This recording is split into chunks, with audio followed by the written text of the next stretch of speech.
Hey, this is Sandy. And Randy. And we're here on AT Corner. Being an athletic trainer comes with ups and downs, and we're here to showcase it all. Join us as we share our world in sports medicine. Welcome back to another episode of AT Corner.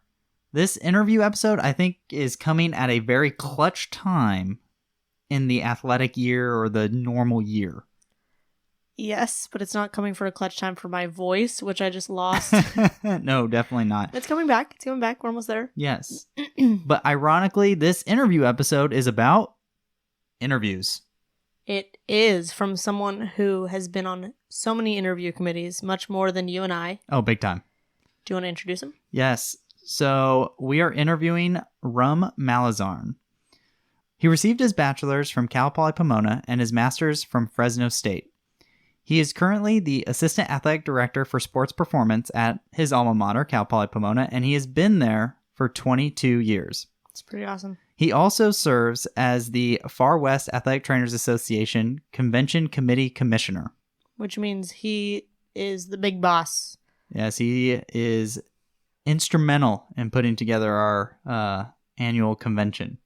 Also, fun fact, Ruem is where I got my start. Oh, yeah. Yes, Ruem was the first AT that I volunteered under, so definitely left a big impact on me. All right, let's hear from Ruem. All right, Ruem. All At right. AT Corner, we like to start with some cryo breakers. It's a little more spicier than your average icebreaker. So we're going to start off with what made you become an athletic trainer? I'll give you the shortish version. I knew I wanted to stay involved in athletics when I got out of high school. I mean, it was something I had been doing my whole life.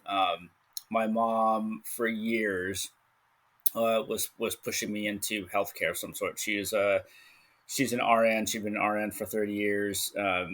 My junior and senior year, she was taking me to the hospital and introducing me to like the respiratory therapists and, just like anyone she could introduce me to. And every time she took me, I hated the hospital more and more. Just like the smell and just everything about it was a big no for me. But, healthcare was always interesting for me. And so, I started off in school, wasn't sure what I wanted to do, kind of came across the general term of sports medicine in a college catalog. I don't even know if you all know what college catalogs are. But yeah, we used to have to go to the library and there would be a whole section of thousands of college catalogs and just kind of grabbed one and would flip through them and found sports medicine and looked through it and the classes sounded interesting. And then I started looking at tuition at some of those schools and that wasn't going to happen. But, fortunately, Cal Poly was down the road and, they had an internship program and they had a good kines program. So I got into that program there. And then what actually got me hooked, and I don't know if I should be proud or embarrassed, is I saw somebody with an athletic training jacket. I'm like, God, I want to get one of those jackets. And so I kind of sought out where that came from. And that was just one of the other undergraduate students that was in the athletic training internship undergrad program and went and introduced myself. And that's kind of how it all got started and just like fell in love with that environment the first day I was there. The jacket. The jacket led it there. The jammin', the green, white, and black jammin' jacket. They don't make them like that anymore. They don't make them like that anymore. The parachute look. Well, us athletic trainers all about the gear. Oh, big time. Exactly. So now that you're a seasoned professional, Ruem, what is your athletic training spirit animal? And this is a modality, rehab tool, tape, braces, etc. Honestly, any tool of the trade that represents you as a clinician. Ooh, I'm gonna go with my hands. I'm gonna go basic. It's the fundamental tool. It's the first one you learn to use. I really believe that connecting with the person that you're working with is really real important. So I'm going hands. Nice. I got a fun one for you there, Ruem. Julie Max also said hands. Did she? Did she? She did. Man, that's good company to be in right there. Good connection. All right. So at AT Corner, we like to pair evidence and experience. So do you have a story, experience, or even a case study about interviewing as an athletic trainer? This can be funny, serious, maybe a life hack, anything and everything. Um, well, let's see. We were talking about the trophies behind me in the back, so I'm going to go with kind of I don't know if this is funny or embarrassing or what this is, but probably one of my first interviews was at a college, a lower level college, lower that I had only been in Division 1 and Division 2. And this was for a head position, and I went and interviewed. And the interview I thought was going pretty well, and got to the end where they asked if you have any questions, and I knew what I was trying to ask, but looking back on it, I know that it came across as like basically what is it like to work with athletes who aren't as good, and that wasn't my intention at all. And I just felt like as soon as I asked the question, all of the coaches in there, like the tone just completely changed, and that was probably the beginning of the end or the end of the end or whatever. So I wish I remember how I asked the question, but it clearly was not the right way to ask it. And needless to say, I did not get that a call back after that. Did you know right when you finished the interview that like, oh yeah, that last one got me? Or did you have to think about it a little bit? I just felt like you just saw all the faces, because I was in person. We were in a room, and there were 3 coaches in there, and all their faces were like, "You didn't just ask that. You didn't ask that. You didn't ask that." But I did. So it was a learning experience for sure. Of course. All So right. let's get into the main meat. I was going to say, meat and potatoes. Here we go. So All right. I'm a big prep guy. I always like to prepare for my interviews. I take a few days to do this. It takes a few days. Like Randy goes hard on the prep. Yes, I like to prepare. As you should. Oh, thank you. What should athletic trainers focus on when they're preparing for an interview? I think for me, and as I kind of get into this, I'll say now that I'll speak for myself and what I look for. Obviously, different settings and different people looking for different things. But having done this and having the benefit of being on multiple search committees, athletic training and non-athletic training, I think that one preparation is being really knowledgeable about the job and the place that you're interviewing. It's so easy to research the school. I mean, for most of us, applying at a school or maybe a different setting, but there's so much information out there, and knowing background about the institution, knowing the people, if you have access to knowing who's on your interview committee, learning a little bit about them. And, and for me, it's not so much, hey, I want you to know who I am and what I do, but it shows that this job was important enough for you to spend days, doing your research and looking into the job, and that you're genuinely interested. I think a lot of people go through stages where, shoot, I'm out of school, I have to get a job, I'm just going to like pepper the world with my resume, whether they're genuinely interested or wanting the job or not. Like, I just need to get a job, I have school loans I have to pay for. And I think that comes across when you're sitting in front of someone and you can tell that they want this job here at your place of employment, and and that comes across. I think it's also important to be true to who you are. I think a lot of times young people who are interviewing try to say the right thing and want to give the right answer all the time. And, I think in some cases there's a time and a place for that. But I think the reality is, if you're pretending you are someone that you're not, even if you were to get the job, you may not be happy because they hired somebody who isn't you, because you portrayed being somebody else trying to say the right thing. And then I think as you prep and kind of, I think the follow up to prepping from an interview is go into it and come out of it with that mindset of learning. It's an experience that you're going to go through. Be honest and evaluate how you did. Like if you asked a dumb inappropriate question, look back and be okay and learn from that. Learn from how they interviewed you. How did they ask questions? What kind of questions did they ask? What was it like? Did I dress appropriately? How was my energy when I went in?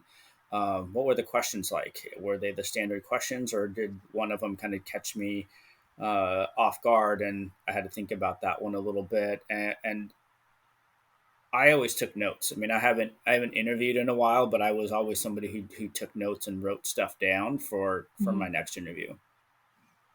Oh, that's awesome. That's a really good point.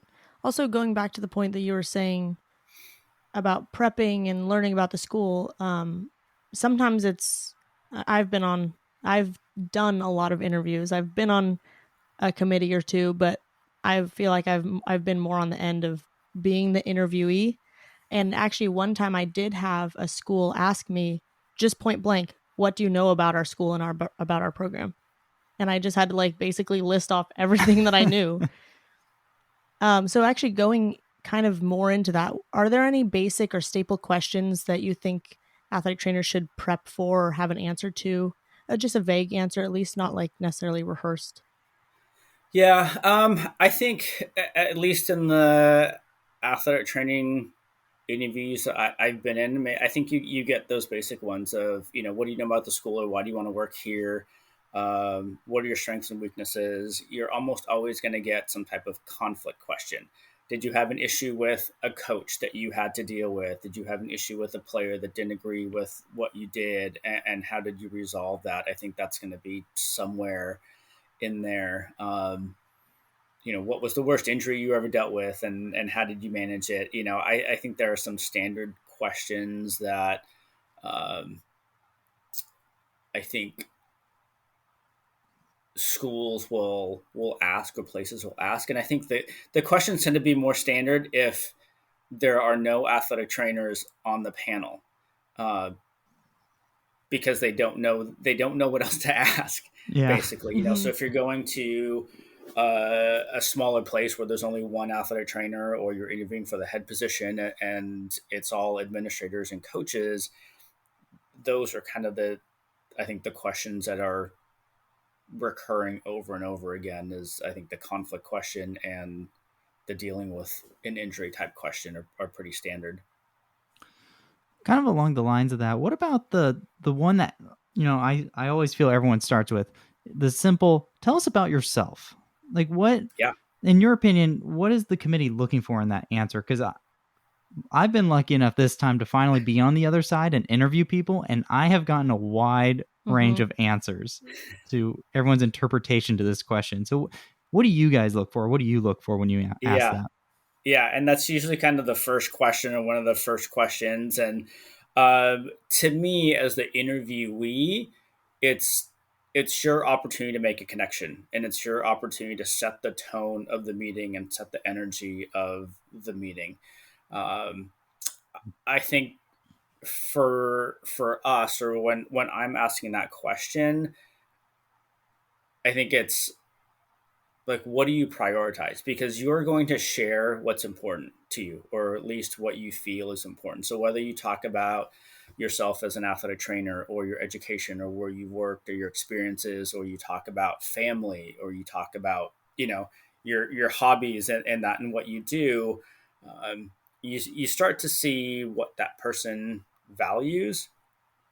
So I'm listening for that. And then again, this is your opportunity to set the tone for the meeting. So if you're coming at it with, a positive, upbeat energy, that's kind of what you're putting out into that committee, and they're going to respond in that way.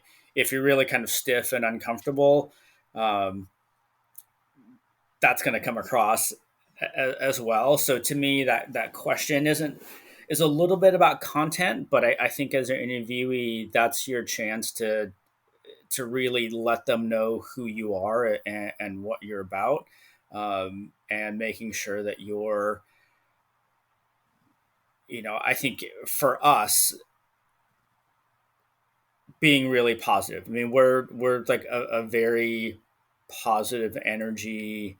Um, our coaches all get along like in a way that I know is not the same at every school, and our administration is very upbeat, and so if you can't match that energy, that's going to be one of the first things we talk about when you leave the room when we do our recap is is that person a good fit? I think that goes actually, I think that's a point that is so overlooked. I think you could interview perfectly and you could be a great candidate, but I think the thing that people forget is they're also looking for if you're a good fit. And that's for you too. Yeah, Like I would if say both parties. right, like you don't really want to be at a place where you're not going to be a good fit. Yeah, yeah, and that's one of the first things that I look for. I've learned um, over the years that's the most important thing. And even in our most recent interview, we just hired somebody a few months ago, and when I met with the committee, because I don't sit on the committee, I'm a separate portion of the interview. Is you know I tell our group kind of what my priorities are, and for Mm-hmm. me, it's fit for us, and I know what we have, and as the interviewee, you may not know what's there, or where we're lacking, what gaps we need to fill. So you may be a fantastic athletic trainer and a fantastic candidate, but we have the skill set that you bring already, and we're looking for something else. So it might not be you at all, and it's just something that we're really specifically looking for in that sense. So for us, fit was huge.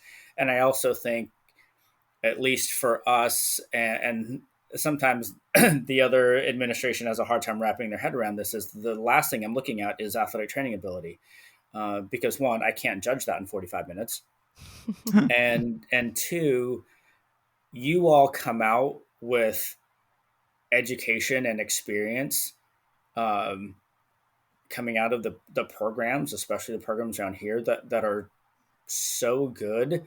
Um, your starting point is so much higher than my starting point was when I came out. So I know you can all do athletic training, and you can do evaluations, and you can do all of this stuff. I need to know if your personality is going to get along with our other personalities, and all more of the intangibles than the can you do a Lockman's and can you tape an ankle.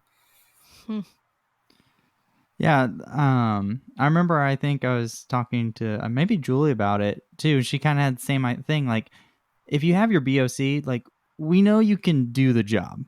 Like we know you have the knowledge to be an athletic trainer. It's Right. now the stuff that, like you said, those intangibles. Like, are they going to fit? And I think that's really tough for young professionals, or especially newly certifieds, to remember that you also need to fit in a place for both sides instead of just I need a job. Yeah, absolutely. So going more off of the troubleshooting end, right? We were kind of talking about like, hey, if an interview is going great, but what happens when you get stumped on a question? What do you like to see candidates do in that situation? I think when you get stumped, I think one, was it the phrasing of the question? Maybe ask them to rephrase it. Did you just not understand what they were asking? A lot of times we'll ask and they didn't understand, but they'll try to answer, which to me ends up coming across worse, because one, you didn't answer the question, and then now I don't know, did you not understand the question, or do you not have an answer to that question? So if you're not sure, ask them to rephrase. Maybe that will trigger something, and it gives you a few more seconds to kind of get your thoughts together there. Um, I think if it's a question about who you are or your experience, to me that shouldn't stump you. I think if it stumps you, it's more so a filtering issue than a stump issue. Like, oh, I don't know if I want to share Mm-hmm. the first thing that just popped in my head. I don't know if that's appropriate to share, or I don't know if I want to put that out there quite yet. So I think in that sense, being aware that at some point there's going to be a question about difficult experiences, or positive or negative experience, and kind of have a couple of those stories in mind already, or a couple of those experiences in mind already, so you know what to talk about, or you at least have an experience to draw from that may be related to what they're asking you.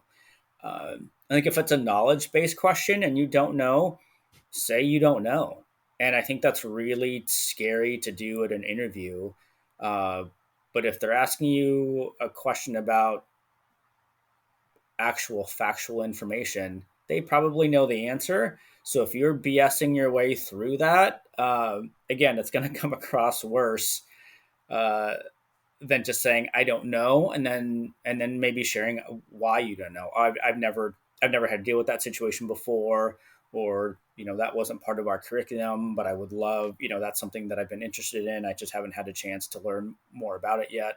I think those are kind of the two general ways I think people get stumped. I probably, for me, it's more of the odd question, like which athletic training tool would you be?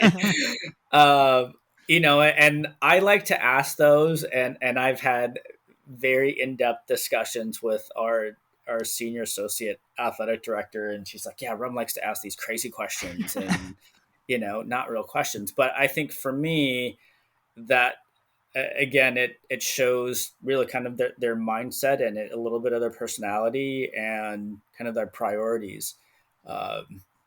One question that years ago we had asked was, if you were given $1 million and you had to spend it in a week, what would you do? And that forces you to prioritize what's important to you. We had everything from, buying houses to, taking care of my parents to paying off my friend's tuition. And like it shows where their mind goes, donating to different causes and things like that. So I think it's listen to what they're saying. And that will tell you a lot about who they are. I think something that I do when I get stumped by a question, especially when it's a question like about personality, or like someone asked, what kind of fruit are you? If you were a fruit, what kind of fruit would you be? And that's like, I don't know. I've never thought about that. And so I think something that I do is I kind of work backwards of, okay, well, what am I not? So I kind of talk about like, well, I guess I'm not really a watermelon because I don't really have a hard exterior, but I'm still like talking about my personality. And then that way it's narrowing down and kind of helps me like narrow my train of thought instead of just sitting there and staring. Wait, let me think about this. Yeah, that's a great way to do it. And I think, again, as you talk through that out loud, it gives them the insight that they're looking for too. So I might steal that from you, Sandra. I'm going to jinx myself by saying this, but I have never gotten like an oddball question in any of my interviews, like ever. It's I've coming never been now. asked. Yeah, I know. Now. Well, Randy asked the spirit animal one. I did. And you're right. Like, I get it. It's like kind of like you're not prepared for it and it's like off the cuff, but it does get kind of awkward when you're sitting there for like 3 minutes and they're like, I'm like, oh man, come on, something. Yeah. And some people we actually randomly, about 2 or 3 weeks ago, there were 4 or 5 of us in the hallway, and somebody asked some question about what animal you are. And like some of the coaches, like they had it, like it was just, I'm this, I'm that. And like just crushed the reason for it too. I'm like, wow, that's impressive. I know what keeps you up at night. You're thinking about this. I know. I'm like, God, what fruity animal am I? Well, you see, I think that's got to be a baseball thing too. Like, I feel like any baseball athlete coach better have a solid answer for that, because I'm sure in the hours that they're out there, right, that has come up. Yeah. At some point. Yeah, while you're reloading your mouth with seeds, you've got to come up with a topic. What flavor of sunflower seeds are you, bro? Yeah. So, not to stay with the negative, but what are some common things you've seen that a candidate should not do or definitely not mention in an interview? Insult their school like I did. I think generally you want to keep the energy of the interview positive. So I think anytime that you're speaking poorly about people you've worked with or the places you work? Do you share your frustrations about where you are? I think that becomes okay. Well, what are they like? What are they focused on? Or if they leave here, you know, what information are they going to share with other places? That to me that's just not an appropriate place to discuss things like that. Even if you're having a negative experience about where you are, your goal should be to find a better place to be for yourself and to share what you can provide to that institution rather than tearing down another person or a place. So I think that staying away from any negative talk about people or places is key. What about like body language, especially now with like the whole virtual environment? You can definitely get like a wide range of like Zoom interviews and how people present themselves over a virtual atmosphere. What do you look for in body language in situations like that? You know what? It's funny that you say. I think it's different now. I mean, I'm sitting here and I realize that I'm like spinning in my seat and like being really casual because I'm sitting in my office at home, and my comfort level is different here than it would be if I'm sitting in a conference room in front of a panel. So I think being aware of where you are and what you're doing, and presenting who you want to present. I mean, even for this, my cookie shoot, what am I going to wear? Uh, to be to do something like this, and so I think it goes back to who do you want to present yourself as, and who are you, and what impression do you want to give on them? Because the second you jump on the screen, someone's gonna have an opinion about you, good, bad, and indifferent. There you just are, and so what do you want that impression to be? So I think that if, especially in an interview setting, you want to try to get yourself in the mindset of being in that space. What would you wear if you were going to an in-person interview? And I think now athletic trainers are much better about presenting themselves professionally. I mean, I know when I started out many, many decades ago, it wasn't unusual to show up in like a polo and shorts for an interview because that was sort of the idea that that was your work attire and this is who you are and doing that. And, even being part of that transition at the FWATA annual meeting of, probably way before you guys were attending, it wasn't most of the people came in flip flops, shorts, and t-shirts, or flip flop shorts and a polo, and it was very casual. And um, and this was the time where we were, really trying to get athletic training as a profession out into the world and promote athletic training as a medical profession and not, anything different than that. And we were asking for the public to perceive us in a certain way, but we weren't presenting ourselves in that way. So like bringing that together. So yeah, I mean, the short answer is showing them who you want to be at that moment, and dressing based on who you want them to see. Something you mentioned about Zoom interviews or online interviews. I was just recently on an interview committee where we had someone who had a lot of technical difficulties. Well, we had a few people, but the one person I'm thinking about, and the reason why they stand out so much in my mind, is because the way that they responded to those technical difficulties told me a lot about them as a person, and definitely told me a lot about why I didn't want them to be in our athletics department, and like how they responded. I actually got to see how they responded to conflict, or something, troubleshooting not really going their way. Whereas I also got to see how other candidates maybe had some of the same similar problems, maybe not as bad, but they were kind of like more go with the flow. And so I feel like kind of what Randy was talking about with the body language, but also how you act in between the questions, or how you act Yeah. just with the committee in general, tells a lot. Yeah. Yeah, absolutely. And I think the other thing with the Zoom is where are you having your meeting? Like what's in the background, what's going on around you?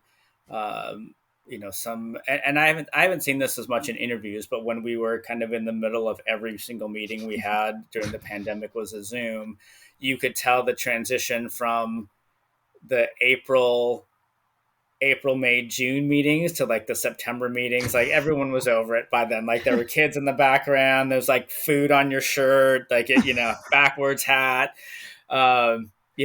It had changed. So I think with more virtual interviews, how you're sitting, how you're dressed, what's behind you, how you react to having to get on to that it does tell a lot. And I think that's something that a lot of times you don't think about is like, I'm just frustrated because I can't get on to this interview, and you're not thinking that you're already being evaluated, and that's your interview has started even though it hasn't started. Yeah, that's true. I think that is important to remember Mm-hmm. that. And we had that too with one of the athletic trainers that, we eventually hired.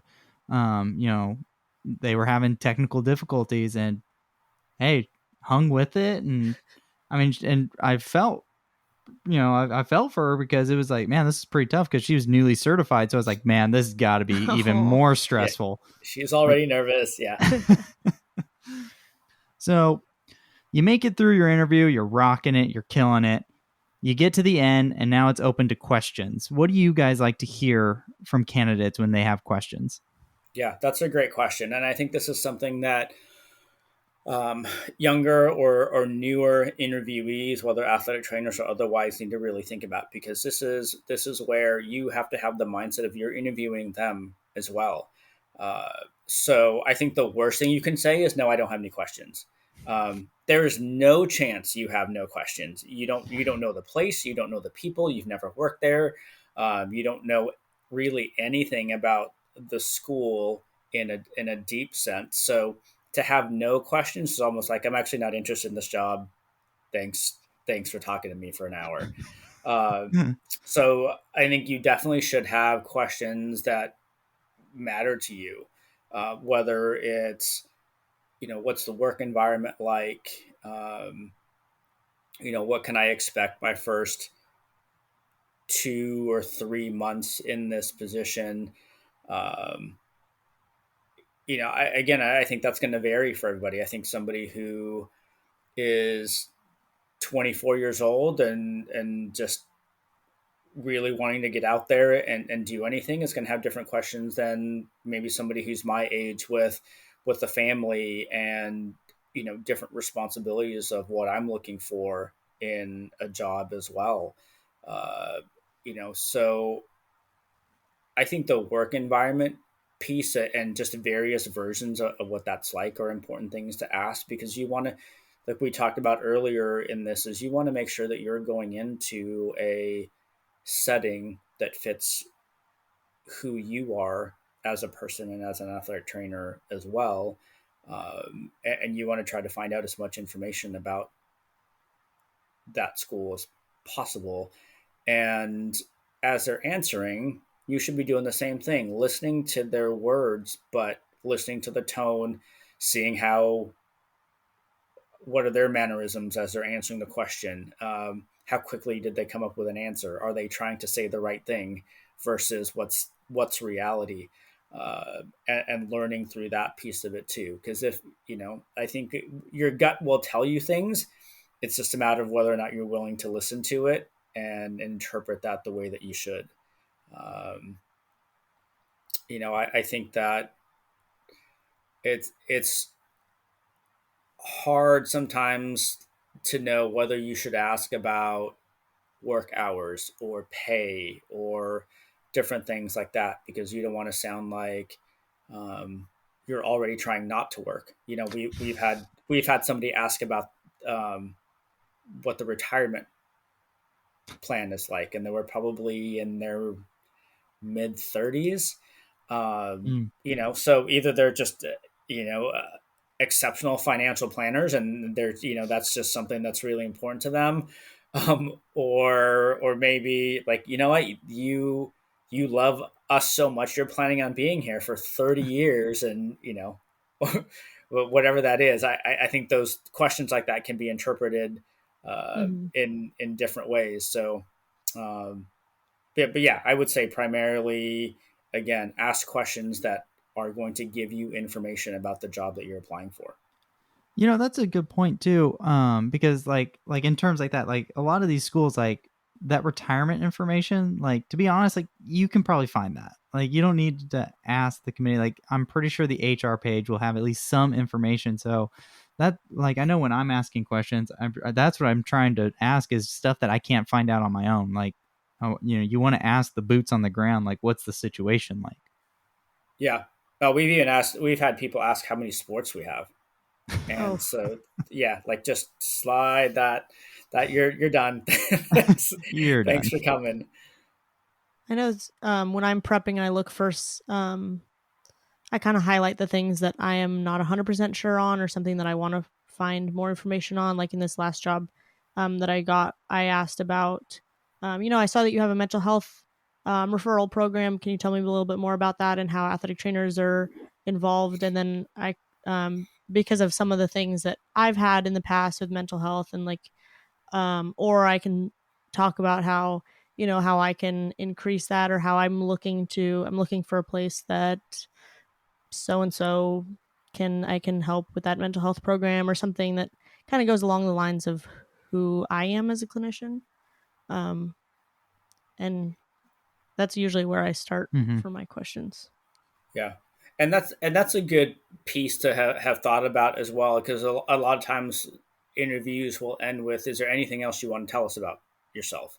And you should almost have a, a semi script of that, because there are skill sets and there are tools and there are abilities that you have that are not going to come across on your resume. And then also keeping in mind they've probably looked through 20, 30, 80 resumes, and for whatever reason you stood out, there are probably things on there that didn't get noticed or that didn't get noticed Mhm. by everybody on the committee. And if you've done your research and you're able to tell like what services they have, like the mental health piece, or some of the staff there, and that you can bring something that they don't have, that's your opportunity to highlight um, that piece of what you can bring to the table that is different than everybody else. Yeah, absolutely. So we have a pretty diverse listener base. We have newly certified young professionals and going into more seasoned athletic trainers. And what's interesting to notice is that as you go through your career, you get that transition from, oh, I'm interviewing for a clinical job, and then you get comfortable doing that. But then it comes that time where you start interviewing for more administrative jobs. How do you tailor your interview based on like the position you're applying for, whether it's the setting or even that level of like, hey, I'm now going from a clinical job to now I'm getting more admin duties. Like the questions and what they're looking for are probably going to be different. How do you tailor to that? I think it goes back to understanding what you're applying for, and doing your research as to what they're looking for. The administrative world in athletics can be very broad um, in what that is. And so I think knowing what you're applying for, I think as athletic trainers, because we have typically the ability to problem solve and deal with challenging situations and having to make decisions quickly and having all of that, I think a lot of those skill sets are transferable to different settings. So, one, understanding what you're applying for and making sure that one, your resume matches that. For me, I have in my documents, I have a master resume, and then I have one that I've created for teaching positions. I have one that I've created for athletic training positions, and um, I'll pull from my master resume that has everything on it, just the pieces that I feel are appropriate. At this point in my career, I don't have my what I did in grad school on there like I did when I first applied for this job and different things like that. So making sure that your resume is appropriate for that. And then I think that how you speak and how you answer questions, like you said, has to be different. It has to be a broader scope of what you're seeing, because now you're probably going to be overseeing multiple areas and not just athletic training. And what understanding do you have of other athletic department operations? So I've been fortunate to be, I think, involved with our school as we've grown from, a full athletic department staff of probably 15 to 17 people when I started, and now we're pushing upper 30s, 40s. And that's everything from additional administrations to full-time assistant coaches, uh, 4 athletic trainers instead of 1 athletic trainer. So understanding that, and really that comes from the experience that you've built up over time. So I think as I talk about this, the easiest part is once you get to the interview. The more difficult part is what have you done over the course of your career to set you up to be able to take whatever that next step is for you. And that's different for all of us. So if athletic administration is ultimately your goal, then you need to get involved and educate yourself about other operations of the athletic department, and get out of your athletic training bubble and be involved in other things. And that may mean that you're going to spend time and energy doing things that you may or may not be getting compensated for, but you're gaining experience for the next step in your career. You smiled when I said that, Sandra. See, body language. Yeah, seriously. It seems like you've been through that. Volunteering is good. Yep. Voluntold. All right, ready for some action? Always. All right, do it. Rum, what advice do you have for the young professional who may not have a ton of work experience when interviewing for jobs? First and foremost, be yourself. Be comfortable with who you are. You can't pretend that you are a 10-year seasoned veteran when your graduation date was 3 months ago. So don't pretend you're something that you're not. Do your research at as a young athletic trainer. The amount of effort you put into knowing who you're interviewing with and what you're interviewing for will show more than you realize, because it's going to show that you care, and it's going to show that you put effort into that. Be selective about where you're interviewing, which again is sometimes a difficult thing when you're trying to stay in a certain area. I think in that sense, maybe you have to prioritize what's more important to you, being where you are, being near family, wanting to work at a certain level of sports. But be selective about where you're interviewing for, because if you get an interview at a place that you're not interested in working in, it's probably going to come across. And if you get that job, do you really want to be there? And then remember that you're interviewing them as well. Are they a good fit for you? Do they give you the tools and the setting that's going to help you grow?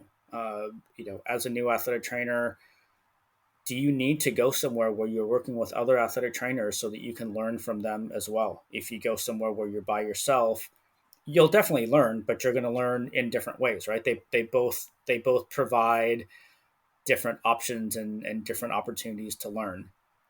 And then I'd say have standards of where you're willing to work, and whether that's administrative support, whether that's at a place where they do things the right way and they don't operate in areas of gray more than they operate in areas of black and white. And I think that the salary and compensation piece is important. I know that's kind of a taboo thing to talk about, but I think that young athletic trainers need to you all are the ones who are going to set that standard for the next group of professionals coming in. And if we continue to take low paying jobs, the world is going to still see that they can offer low paying jobs. So I think having your standards in that as well. It's hard to hear, but it's so true. Yeah, big time. Yeah, especially, I mean, we're told, hey, you're gonna work a lot of hours, you're not gonna get paid very well, and like this, you just keep getting told this. And I know I was told it 25 years ago, and hopefully the message has changed some. I think that it has. I think that it's definitely moving in the right direction. Now it's just a matter of, holding firm and valuing who we are as athletic trainers, and holding out for jobs that pay appropriately for what you're being asked to do and what your knowledge and ability level is. See, that's the thing that gets me, is when like places say that and like they recognize like how bad that is, but then they just keep doing it. And it's just like, oh yeah, hey, we're in athletics, we work a lot. Like, we expect you to work 10 to 12 hour days. Like, why can't we literally, like, as a department, at least from like an athletic standpoint, you kind of have control over that. Like, we could do that differently. Yeah. And until we stop taking those jobs, it's not going to change. And, I think to the credit of a lot of athletic trainers, younger athletic trainers now, is I've heard a lot more people turning down jobs because of work environment or pay than before. And I think that's an important first step in knowing your worth and knowing your value, and hopefully others will follow suit, and the salaries will continue to change and improve. Yeah, definitely. Mm-hmm. Yeah, I know it's tough for those young ATs, man, to do that, because coming out of school, especially now, you've went through undergrad and masters. Those loans are building up, so it's definitely tough. So kudos, it's a job offer. Yeah, kudos to them for really setting that tone. Yeah, I'll tell you just kind of a side note to that from now the hiring and administrative side of that is, even though I still say, hold firm to whatever your standard is, I think as a younger athletic trainer, be aware of who's there. We definitely understand that the cost of living now is way different than it was 10 years ago, 15, 20 years ago. But if you're asking for X number of dollars and the person who has been there for 10 or 12 years or has that much more experience than you do is barely making that, that's a little bit of a tough battle too. And should everything go up? Yeah, absolutely. Like, don't get me wrong. All of those salaries should go up. But just understand who's there and what they've done to get you to where you are. But I think, again, continue to hold firm and value yourself, and things will continue to get better. And also benefits. It's always important to look at, while you're researching the school, understanding what their benefits package is and how that kind of contributes to how attractive a place might be as well. Yeah, no, that's a great point, because at 23, 24, I wasn't thinking about retirement. I wasn't thinking about my healthcare and all of that stuff. And you don't until you have to pay for it on your own, and you realize how many hundreds or thousands of dollars a month that is when it comes out of your pocket. Big time. So what I really liked is how we kept going back to, especially this resonates for the young professional, is you also, as the person being interviewed, need to find a connection with the place that you're looking for as well. And I think that's something that I've definitely learned, one, through my interviews, but also just growing as an athletic trainer, knowing that like you don't need to just jump at every job. Now, obviously, situations are different. Like, obviously, bills have to still get paid. So you got to do what you got to do. But, as the person who is being interviewed, or, the one who's, applying for these jobs, you do have power in this situation. Just because a job offers you doesn't necessarily mean I have to jump at it. I have to take this job. You can be selective. If it's not going to be the place you're going to be happy with, maybe it's not the right job to take. And taking a job that, you're not a good fit, or even in the interview, you're kind of like hesitant and like, oh, I don't know if I'm going to like it here. It's going to save you a lot of stress if you don't take that job. Likewise, I feel like something that I learned is that there's so much more emphasis on, do you as a person and clinician fit this job? And even in some of my most recent jobs, I've gotten jobs that I didn't think I was qualified for because I was a better fit than someone who's had so many years of experience. And I think that's important for the young professionals to remember, especially the young ATs, like newly certified or maybe a couple years out, is, obviously, if you're applying for like a head position at like a D1 school, right? Like you're probably not going to get that one. But like, don't be afraid to apply for a job that you're kind of like, oh, I don't know if I'm really qualified. If on paper you meet those qualifications, you have a chance, right? Like they're looking for a fit. Like even what we talked about, with Ruem is a lot of the stuff in the interview isn't really about you being an athletic trainer. Mm-hmm. It's about who you are as a person. Like obviously they want to know philosophy and like kind of like your thinking, but like they know, and obviously hopefully that you can do the job of an athletic trainer. You right. Passed your BOC, like you went through your schooling, like how to do the job. It's now all those other things that maybe you didn't learn in school, or the stuff that you bring because of your personality. Also a little insight from the committee perspective, now that I've actually sat on hiring committees and seen what it's like and heard what we kind of talk about with the different candidates. There are a couple things I learned. So at our school, we are the ones who pick who we interview, not HR. I know that's not always the same. Yeah. But I get to sit down, go through like 40 applicants, and I have a sheet for each one, and I have to fill out, it has like minimum qualifications. So the ones on the job description that says these are the minimum qualifications, like CPR certified, BOC certified, like all that. I have to go through and check a box that says yes, they meet it, no, they don't meet it, or unsure. And if you don't meet it, you don't move on to interviews. Yeah. And even if you meet all those, it doesn't necessarily mean that you move on to interviews. But that's like insight that I didn't know when I was applying for jobs. Yeah. So really pay attention to the job description. Pay attention. What are the minimum qualifications? Because and make them obvious. Because I'm an athletic trainer who is looking at other athletic trainers or strength and conditioning coaches, so I might have that insight. But sometimes when it's HR, they don't have that insight. Yeah. So they might not be as lenient on, they know what the BOC is. So like make it really clear that you fit those minimum qualifications. Definitely. And then also something that I didn't know is sometimes there's like additional questions or like diversity question or something that you kind of write about.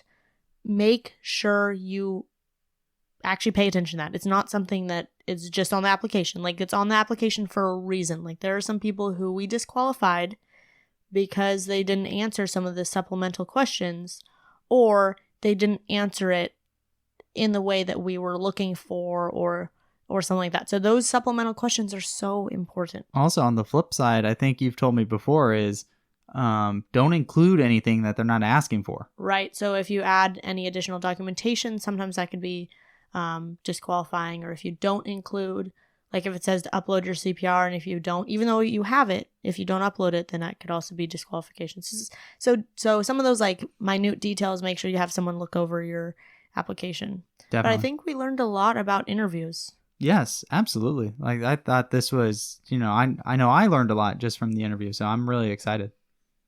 I think this is a good one. Yes, I learned a lot from the interview about interviews. So if you guys have anything to add, head over to our Facebook group, facebook.com/group/AT Corner Podcast. If you'd like to join in on the story episodes, if you guys are new, we do every other episode as education or stories. Next week is stories. I'm trying to get together creative modifications you guys have made, but I'm not really sure if that's going to get enough story. I have to figure out how to prompt it right, yes. I think. So if that doesn't get enough, then we'll pick some other topic. But send those in. Head over to our Instagram where I put up all the prompt topics, and you can also follow us and figure out what other topics we're going to be talking about. You can also suggest other topics. Do we have anything else? Yes, it's getting close to more conventions coming out, right? You Mhm. had CATs and ATAs coming up, so it's time to start thinking about some CEUs. And we have a great relationship with MedBridge. If you go into our show notes, we have a sign-up code that gives you $175 off your subscription. Yes, that's pretty good. They have a lot of good stuff at MedBridge, a lot of good content, so you can dive into a lot of different things. Them and Precision AT, who's also down below, and they are our partner, who is super, super awesome. Yes, they also have additional CEUs, on their website. Yeah, not just us. Yeah, they do have other courses, and that it's all really fun stuff to look at, and they have some good stuff. Make sure you use that discount. All right, you guys. Thank you for helping us showcase athletic training behind the tape. Bye.